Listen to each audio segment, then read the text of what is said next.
পেহেলগাম ইস্যুতে মুখোমুখি ভারত পাকিস্তান। যে কোনো সময় দুই দেশের মধ্যে যুদ্ধ শুরু হতে পারে। ভারতের পক্ষে এখন পর্যন্ত কোনো দেশ পাশে থাকার ঘোষণা দেয়নি, তবে যে কোনো সংকটে পাকিস্তানের পাশে থাকবে বলে জানিয়েছে চীন।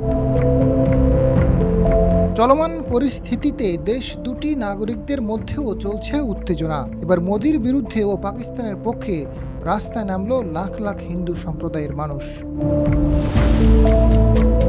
পেহেলগামের সাম্প্রতিক সন্ত্রাসী হামলায় পাকিস্তানের হাত রয়েছে। ভারত এমন দাবি করলেও কোনোভাবেই মানতে নারাজ পাকিস্তান।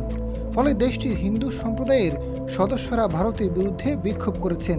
বুধবার বেলুচিস্তানের রাজধানীর কোয়েটায় বিক্ষোভে অংশ নেয় লাখ লাখ হিন্দু সম্প্রদায়। এ সময় তারা ভারতের সাম্প্রতিক অভিযোগের তীব্র নিন্দা জানিয়েছে। রান্নাঘর না হোক কান্নাঘর, গাজী কিচেন হুড স্বাচ্ছন্দ্যময় রান্নাঘরের বিশ্বস্ত সঙ্গী। পাকিস্তানের সংবাদ মাধ্যম দ্য ডন জানিয়েছে, বিক্ষোভের নেতৃত্ব দেয় সঞ্জয় কুমার নামে এক ব্যক্তি। তিনি পাকিস্তান পিপলস পার্টির সংখ্যালঘু প্রতিনিধি এবং বেলুচিস্তান প্রাদেশিক পরিষদের সদস্য। মিছিলে পুরুষ ও নারীরা অংশ নেয়। তাদের হাতে ছিল ব্যানার ও প্ল্যাকার্ড, যেখানে ভারতের প্রধানমন্ত্রী নরেন্দ্র মোদী ও ভারতের বিরুদ্ধে স্লোগান লেখা ছিল। বিক্ষোভকারীরা কোয়েটায় বিভিন্ন সড়ক ঘুরে প্রেস ক্লাবের সামনে জড়ো হন। সেখানে সমাবেশে সঞ্জয় কুমার বক্তব্য দেন। তিনি বলেন, পাকিস্তানের হিন্দু সম্প্রদায় দেশের সশস্ত্র বাহিনীর পাশে আছে।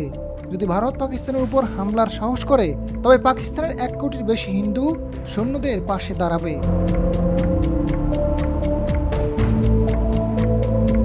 এ সময় বক্তারা ভারতের কর্মকাণ্ডের তীব্র সমালোচনা করেন।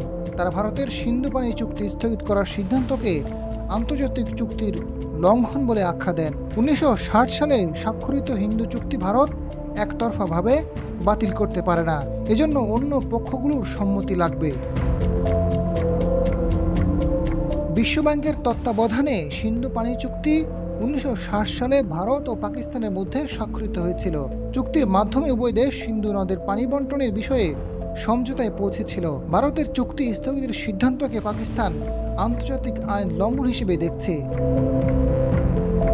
এদিকে কাশ্মীরের পেহেলগামে হামলার পেছনে ভারতীয় গোয়েন্দা সংস্থা র জড়িত।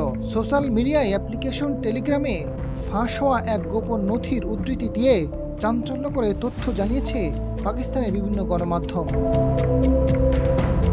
বেশ কয়েকটি সূত্রের বরাতে দাবি করা হয়েছে, ফাঁস হওয়া নথিটি প্রমাণ করে যে ভারতীয় সরকারও পেহেলগাম হামলায় জড়িত।